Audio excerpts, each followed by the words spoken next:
থাকিম সদায় আপোনালোকৰ কাৰণে মাত মাতি যাম আৰু যদি যাবলগীয়া হয় জেললৈও যাম কিন্তু আমি কোনো ক্ষেত্ৰতে এই বহিৰাগতৰ ওচৰত আমি মূৰ নুদুৱাওঁ আৰু আইঅ'চিৰ অফিচাৰখিনিকো আমি এই বাৰ্তাটো দিয়াৰ সময় আহি পৰিলে ইয়াত যদি কোনোবা আছে আইঅ'চিৰ যোগাযোগকাৰী তেওঁলোকৰ যোগেদিও জনাই দিছোঁ যে আজি আমি কৈছোঁ কোনো দাদাগিৰি নচলিব ইয়াত কেৱল ডিগবৈ ৰাইজৰ কথাহে ইয়াত চলিব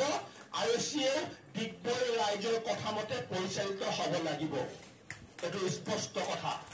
গতিকে সেইকাৰণে আমি ডিগবৈবাসী ৰাইজ সকলো ঐক্যবদ্ধ হৈ ইয়াত সহযোগিতা আমি আগবঢ়াম গতিকে আমি কাৰ্যসূচী গ্ৰহণ কৰাৰ ক্ষেত্ৰত পদক্ষেপ ল'বলৈ অনুৰোধ জনাইছোঁ আমাৰ চুতীয়া দাই কৈছে প্ৰথম আমাৰ কাৰ্যসূচীটো আইঅ'চিৰ জেনেৰেল অফিচৰ গেটৰ সন্মুখত এটা অৱস্থান ধৰ্মঘট হওক প্ৰথম কাৰ্যসূচীটো ঠিক আছে আমি অলপ গণতান্ত্ৰিকেই কৰিম অৱস্থান ধৰ্মঘটে ঘোষণা কৰক আৰু বহুত বেছি দিন নহয় শনিবাৰ বা সোমবাৰৰ ভিতৰত অৱস্থান ধৰ্মঘট কাৰ্যসূচী ঘোষণা কৰক তাত আমি সকলোৰে সহযোগিতা বিচাৰিম অৱস্থান ধৰ্মঘট কাৰ্যসূচীৰ দিনাখনে সেই স্থানৰ পৰাই আমি আইঅ'চিৰ মেনেজমেণ্টে শুনাকৈ আমি দ্বিতীয় কাৰ্যসূচী অৱৰোধ কাৰ্যসূচী ঘোষণা কৰিম গতিকে সেইকাৰণে এই ধৰণৰ সিদ্ধান্তৰে আমি নিশ্চয় সফল হ'ব পাৰিম আমি আপোনালোকৰ লগত আছোঁ আপোনালোকো ঐক্যবদ্ধ আৰু ধীৰেন্দ্ৰ ডাঙৰীয়া আৰু নগেশ ডাঙৰীয়াৰ যিখিনি বক্তা যিখিনি ক'লে মই সমৰ্থন জনাইছোঁ আৰু শ্ৰমিক বিৰোধী আন্দোলন মেনেজমেণ্টৰ ফালৰ পৰা সদায় হৈ থাকে আৰু আমি থলুৱা শ্ৰমিক নিযুক্তিৰ বাবে আমাৰ যিমানখিনি মিটিং আমাৰ দিল্লীলৈকে যিখিনি মিটিং হয় প্ৰত্যেকবাৰে আমি এইটো কথাত আমি মাত মাতি আহিছোঁ আৰু মাত মাতি যাম আপোনালোকৰ যিটো থলুৱা আজি ড্ৰাইভাৰসকলৰ যিটো সমস্যা এই সমস্যা আমাৰ 100% সমৰ্থন আজি 10-15 বছৰ আগত দেখিছিলোঁ যে আমাৰ ইয়াত ডিগবৈ অঞ্চলত যিমান থলুৱা আচলতে যিমান ৰাইজ আছে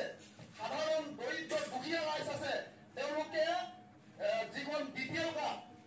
সেই BPL কাৰ্ডখন আনি মেলি ইয়াত দিলে মানে যিমান ডাঙৰ বেমাৰ হ'লেও যিমান তাত মেডিকেলৰ কাৰণে খৰচা নহওক তেওঁলোকে ফ্ৰী ট্ৰিটমেণ্ট কৰিছিলে কিন্তু আজি তাৰিখত মেডিকেলখনৰ যি অৱস্থা ইয়াত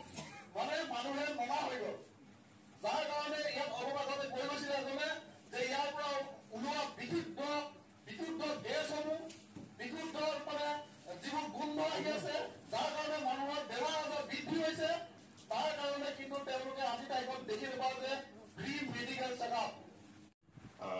কণ্ট্ৰেক্টৰ এছ'চিয়েশ্যন হৈও কৈছোঁ এনেকৈ ধৰ্মঘট কৰি থাকিলে একো নহ'ব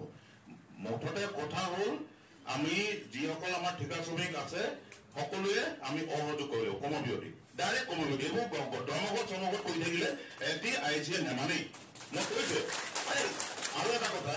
দৰকাৰ হ'লে ইয়াত অলপ মাৰপিট কৰিব লাগিব ইয়াত 2খন এছ'চিয়েশ্যন আছে 3খন আপোনালোকৰ ঠিকা শ্ৰমিকৰ 3খন এছ'চিয়েশ্যন আছে 2খন এছ'চিয়েশ্যনৰ মানুহ ইয়াত আছে কিন্তু আৰু এখন এছ'চিয়েশ্যনৰ নাই তেখেতলোকে যদি কামত সোমাবলৈ চেষ্টা কৰে নিজৰ ককাই ভাই হ'লেও পিটিব লাগিব তেতিয়াহে নিজৰ ককাই ভাই উঠাই কাৰণ আমি যেতিয়া বন্ধ দিওঁ দুজন মানে মনে কৰি ডিউটি সোমাইগে আৰু যদি কিবা এটা আলোচনা কৰি থাকোঁ বহুত আলোচনাও হয় আমাৰ মাজত কোনোবা এজনক আকৌ মেনেজমেণ্টক লগায় গতিকে এনেকুৱা ধৰণৰ চিন্তা কৰি যদি সি মোৰ ভাইও হয় তাকো পিটিব লাগিব ডাইৰেক্ট কথা একদম চিন্তা চিন্তি কথা পিটি দিবলৈ কৰিব মানে আপোনালোকে এইবোৰ ধৰ্মঘট বাদ দিয়ক ডাইৰেক্ট অসহযোগ আৰম্ভ কৰক প্ৰথম অসহযোগ কৰক নহ'লে যদি অসহযোগত নহয় ডাইৰেক্ট বন্ধ ঘোষণা আমি সকলো লগত আছোঁ যদি এজ কণ্ট্ৰেক্টৰ হিচাপে এই কথাটো মই ক'ব নালাগে এইটো কাৰণে ক'ব নালাগে কাৰণ মই এজন কণ্ট্ৰেক্টৰ বিপক্ষে যোৱা নিচিনা হয় কিন্তু নহয় আমাৰ ডিগবৈৰ লোকেল আমাৰ ল'ৰাখিনিৰ স্বাৰ্থত মই কণ্ট্ৰেক্টৰ একো নহয় মই ডিগবৈ লোকেলৰ হয় ডাইৰেক্ট সেইটো কথা আৰু আপোনালোকে ইমিডিয়েট আপোনালোকে অসহযোগ প্ৰথমে ঘোষণা কৰক যাতে একজন শ্ৰমিকো ঠিকা শ্ৰমিক আছে কাম নকৰে এজনো কাম যাব নোৱাৰে আৰু অলৰেডি আমি কণ্ট্ৰেক্টৰ এছ'চিয়েশ্যনত আলোচনা কৰিছোঁ এইটো একদম ভিতৰৰ কথা আমি আলোচনা কৰিছোঁ আমাৰ যিসকল কণ্ট্ৰেক্টৰ আছে আমি তেখেতলোকক আদেশ দিছোঁ যাতে তেখেতলোকে যি কাৰ্যসূচী ল'ব যদি বিশেষকৈ বন্ধ কাৰ্যসূচীৰ কথা কৈছোঁ আমাৰ অসহযোগ কাৰ্যসূচীৰ কথা কৈছোঁ যে আমাৰ নিজৰ কণ্ট্ৰেক্টাৰ নিজৰ ৱৰ্কাৰক কোনো কাম কৰিব নোৱাৰিব বুলি আমি অলৰেডি আমাৰ আলোচনা কৰিছোঁ। এইটো অকল আমাৰ ডিগবৈ আমাৰ ল'ৰাবিলাকৰ স্বাৰ্থত এইটো আমি আলোচনা কৰিছোঁ। গতিকে ৰাইজ বেছি আমি দীঘলীয়া কথা কৈ ইয়াত সময় নষ্ট কৰি লাভ নাই। আপোনালোকে সোনকালে ঘোষণা কৰক আৰু আমাৰ জিতেন্দ্ৰ কোৱাৰ নিচিনা চব জেলত যাব। এইফালে আমি একেলগে গোটেইখিনি জেলত সোমাইছো কি আছে ভালেই হ'ব, কি ডাঙৰ কথা। গতিকে আপোনালোকে ইমিডিয়েট আপোনালোকে ঘোষণা কৰক, আন্দোলন ঘোষণা কৰক। এইবোৰ ধৰ্মঘট চমঘট বাদ দিয়ক, ডাইৰেক্ট অসহযোগ আৰম্ভ। ইতিমধ্যে ডিগবৈ যি বৰ্তমান পয়া লগা অৱস্থা, এই পয়া লগা অৱস্থাত আৰু পয়া লগাবৰ কাৰণে যিটো ষড়যন্ত্ৰ চলিছে আৰু আপোনালোকৰ মুখৰ ভাতখিনি আপোনালোকৰ পৰিয়ালৰ ভৰণ পোষণৰ যিটো সমস্যা সন্মুখত আহি দেখা দিছে, এই সমস্যাটো যদি আজি আমি বৰ্তি থাকিবলৈ দিওঁ বা আপোনালোকে যদি মেনেজমেণ্ট ইয়াত যদি লাভৱান হয় তেতিয়াহ'লে কিন্তু ভৱিষ্যত আমাৰ অন্ধকাৰ বুলি ধৰি ল'ব। আজি আমাৰ ড্ৰাইভাৰসকলৰ ওপৰত হৈছে, কাইলৈ অন্যান্য শ্ৰমিকসকলৰ ওপৰত হ'ব। গতিকে এইটো যাতে হ'বলৈ নহয়, এই সমস্যাটোৰ কাৰণে আমি সদায় আপোনালোকৰ লগত আছোঁ। প্ৰতিটো অন্যায় আমি প্ৰতিবাদ কৰি যাম। মিলিত হৈ আজি ডিগবৈ জাতীয় দল সংগঠনক লগত লৈ মিনাইলকা ইউনিয়নৰ কাৰ্যালয়ত এখন আমি যৌথ সভা পাতিছোঁ। এই সভাত আমাৰ এটাই সিদ্ধান্ত হৈছে যে বহিৰাগত ঠিকাদাৰক আমি ইয়াত কোনো ঠিকা দিয়া ব্যৱস্থা কৰা নহ'ব আৰু পুৰণা শ্ৰমিকক ছাঁটাই কৰা ইয়াত কোনো পধ্যে আমি ইউনিয়নে মানি নল'ম। আৰু ইয়াৰ ক্ষেত্ৰত দল সংগঠনো আমাক সমৰ্থন জনাইছে আৰু যিকোনো মুহূৰ্তত আমি ডিগবৈ এটা অচলা অৱস্থা যিকোনো ধৰণৰ পৰিস্থিতিৰ সন্মুখীন হ'বৰ কাৰণে মেনেজমেণ্টক আমি আজি মিডিয়া যোগে সকিয়নি জনাইছোঁ। আৰু লগতে আজি এই বহিৰাগত ঠিকাদাৰে আজি যি ধৰণৰ দম্ভালি মাৰি ইয়াত আমাৰ শ্ৰমিকক চেতাই কৰা ষড়যন্ত্ৰ কৰিছে, এই বহিৰাগত ঠিকাদাৰক আমি জনাব বিচাৰিছোঁ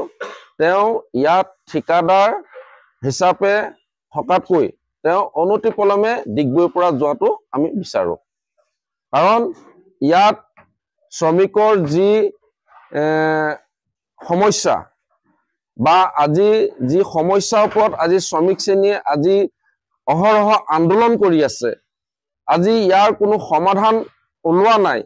আৰু মেনেজমেণ্টে ইয়াৰ ক্ষেত্ৰত কোনো গুৰুত্ব দিয়া নাই। তেনেস্থলৰ ভিতৰত আজি ডিগবৈ ঠিকা শ্ৰমিক, ডিগবৈ দল সংগঠন মিলিত হৈ অহা দিনত যিকোনো আন্দোলনৰ কাৰ্যসূচী আমি হাতত ল'ম। এই কাৰ্যসূচীৰ কাৰণে আমি আজি আপোনালোকৰ যোগেদি জনাই দিছোঁ, এই আন্দোলনৰ কাৰ্যসূচীত যদি কিবা সমস্যা সমাধানো নহয় কিন্তু তাতোতকৈ কিন্তু গোটেই ডিগবৈ জনসাধাৰণক লগত লৈ এটা ভয়ংকৰ আন্দোলন সৃষ্টি কৰিম। আৰু লগতে এটা কথা ক'ব বিচাৰিছোঁ, ইয়াৰ যি জাতীয় সমস্যাও আছে, এই সমস্যাবিলাকো সমাধান কৰাৰ ক্ষেত্ৰত আজি আমাৰ দল সংগঠনেও আজি কিছু সিদ্ধান্ত লৈছে। এই সিদ্ধান্তবিলাক আমি মেনেজমেণ্টৰ ওচৰলৈ লৈ যাম আৰু মেনেজমেণ্টক আমি দাবী জনাম। যদি মেনেজমেণ্টে যদি এই সমস্যাবিলাকৰ ক্ষেত্ৰত আগবাঢ়ি নাহে সমাধান কৰাৰ ক্ষেত্ৰত, কিন্তু দল সংগঠন আৰু ইউনিয়ন মিলি আমি কিন্তু যিকোনো আন্দোলনৰ কাৰ্যসূচী হাতত লৈ কিন্তু মেনেজমেণ্টক আমি বাধ্য কৰাবলৈ প্ৰস্তুত হৈ আছোঁ। এইখিনিকে কৈ মোৰ বক্তব্য সামৰণি মাৰিছোঁ।